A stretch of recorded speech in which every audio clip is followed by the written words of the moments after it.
Wali Kota Makassar, Munafri Arifudin membuka secara resmi Urban Farming Fest 2025 yang berlangsung di Anjungan City of Makassar, Pantai Losari, yang berlangsung mulai 4 hingga 5 November. Melalui program ini, pemerintah Kota Makassar terus mendorong lahirnya inovasi berbasis lingkungan dan pemberdayaan masyarakat untuk menjaga ketahanan pangan perkotaan sekaligus membuka peluang ekonomi baru bagi warga.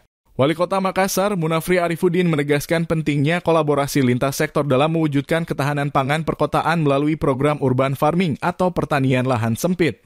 Ia menilai kegiatan seperti ini menjadi penting karena mengajarkan masyarakat bagaimana mengembangkan pola pertanian dan perikanan di lahan terbatas.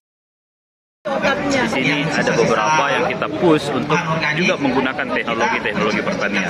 Jadi kedepannya kewajibannya RT RW untuk melakukan kegiatan seperti ini di kota. Ya sudah jalan benar karena masih dalam tahap sosialisasi.